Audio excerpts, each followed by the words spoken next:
Our country now stands at a tipping point. We can realize a third Reconstruction to fully address poverty and low wages from the bottom up. We all must embrace this omnibus vision of Third Reconstruction. We have the solutions. They're right here. They're right here in this Third Reconstruction resolution. Today we say to poor people, Mr. Speaker, we see you and we will eradicate poverty in our country with you. This is their strategy, people. I heard it out of their own mouths. We're content to have low wages and be in poverty. Oh, we're just thrilled to death that we don't want democracy, that we're asleep. I've heard of this sleeping giant, people. It's time we woke this sleeping giant up. Which side are you on, Joe Manchin? Because if you're not on the side of truth and on the side of justice and on the side of living wages and on the side of health care and on the side of infrastructure and on the side of voting rights, you just picked the wrong fight with the wrong people, because we're going to fight till hell freezes over and then fight on the ice.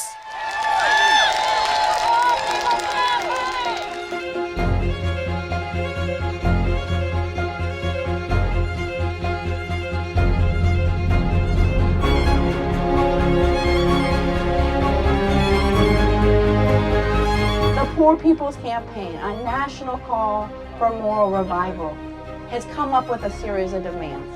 We're launching a season of nonviolent moral direct action and civil disobedience to demand 4 things by August the 6th, the 56th anniversary of the signing of the Voting Rights Act. Number 1, end the filibuster. Number 2, pass all provisions of the bill, and we call it the John Lewis bill because it's the bill he wrote, the For the People Act. That's right. Fully restore the 1965 Voting Rights Act and expand it. Yes. And number 4, raise the federal minimum wage to $15. Yes. And we're doing this way because this is not just a black issue. That's right. This is a moral, constitutional, and economic democracy issue. Yeah. Today is the anniversary of the Women's Convention at Seneca Falls. And 173 years later, we are still fighting. We are still struggling. We are still declaring that when you live in a nation that has 140 million people who are poor, or one emergency, one healthcare crisis, one job loss from economic ruin, this is immoral.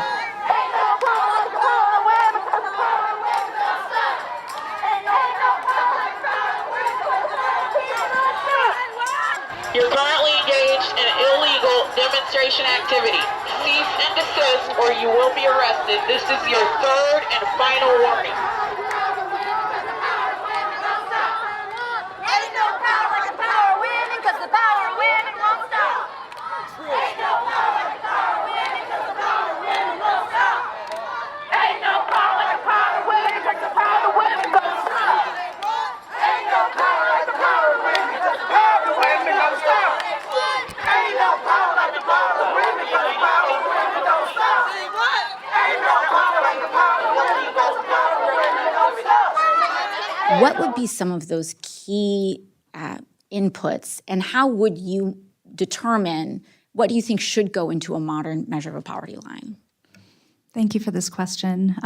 What should go into the poverty line would include some of the costs of living that have outpaced the cost of income over the past 60 years. Did you hear somebody's hurting my sister, and it's gone on far too long? The time has come. And we're striking out for justice. This is a preacher workers rally today. This moment is exposing that we have a moral crisis in this nation. In 1965, when Lyndon Johnson pled for voting rights reform, he invoked the mighty anthem of the civil rights movement. Yes, he did. We shall overcome. We must overcome.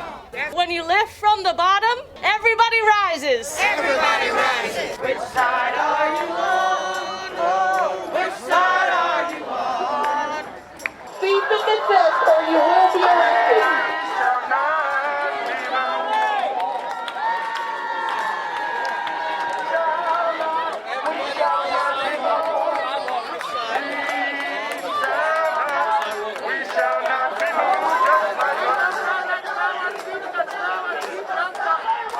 Ain't no power like the power of the people, got the power of the people don't stop. Ain't no power like the power of the people, got the power of the people don't stop. Ain't no power like the power of the people, got the power of the people don't stop. Ain't no power like the power of the people, got the power of the people don't stop. 42% of people in West Virginia are poor and low wealth. That's why we're challenging Senator Manchin. We don't understand what in the world is going on with him, why he's not championing more for the Build Back Better plan and more even for infrastructure. This guy is just completely abusive to his own population here. So basically there's a lot in the Build Back Better bill that would have prevented a lot of difficulty in my life and would prevent further difficulty, and that would help make things better for my family right now. I'm heartbroken today. We're fighting these battles, and my senators, not just one, every representative I've got in West Virginia is not representing me. None of them.